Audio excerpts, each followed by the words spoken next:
south of France and the region of Provence, particularly the countryside around Arles. This was where Vincent van Gogh arrived in 1888, and the beautiful landscape there inspired him to produce more than 300 paintings in just 15 months.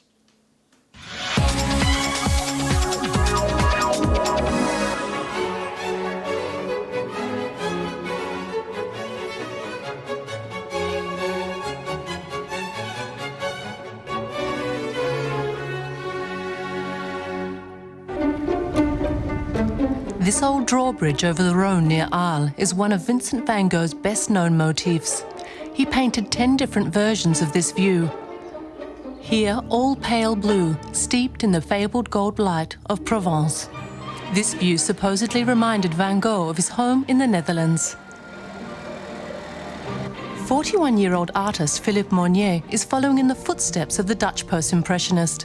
But unlike Van Gogh, he paints with oils rather than pastels. He evokes the bridge with just a few brushstrokes.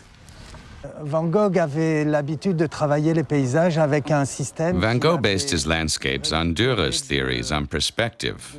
De travaux sur la perspective par Dürer. He would hold a frame up against the landscape. This meant the various elements inside the picture were cut off by the frame. The technique helped him structure his image. Van Gogh devoted his life to capturing the unique light of the south of France. It was a lonely but inspired quest. He completed countless paintings in Provence, both of the landscape and its inhabitants.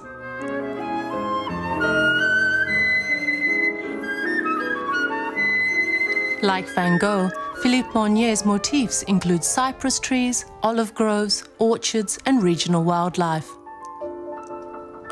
Van Gogh also found plenty of material in the town of Arles, such as the bridge over the Rhone, and quiet avenues such as the boulevard des Allyscamp.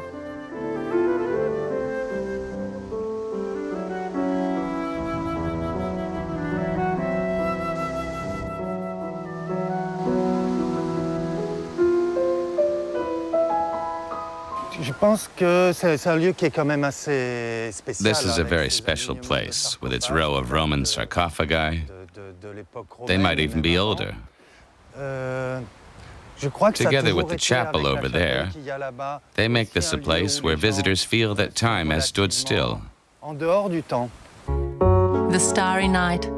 Here in Arles, Vincent van Gogh also discovered the enchantment of nighttime. Van Gogh rented a home he called the Yellow House, which he hoped would serve as a studio of the South. Later, he would be joined there by Paul Gauguin. After dark, he would trawl the local bars, drinking and womanizing.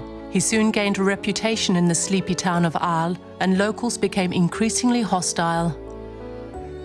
Pour les Arlésiens, to begin with, the locals accepted him, but then there were a few incidents and the mood soon turned. After the scandal with the ear, 30 residents submitted a petition to the mayor to have Van Gogh sent home to his family in the Netherlands because he represented a disturbance of the peace. Van Gogh allegedly cut off his ear, wrapped it in a cloth and gave it to a prostitute.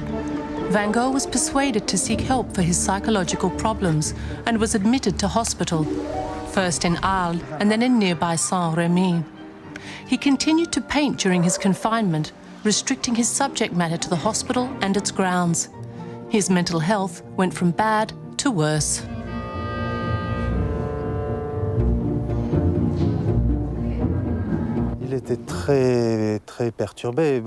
He was deeply disturbed. His dreams crumbled in Arles. Nothing came of his plans to create a community of artists with colleagues such as Gauguin, Toulouse-Lautrec, Paul Signac, and many others. In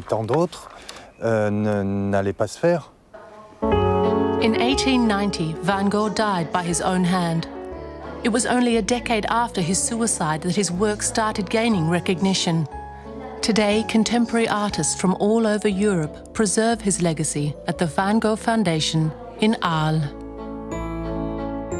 Tomorrow, the composer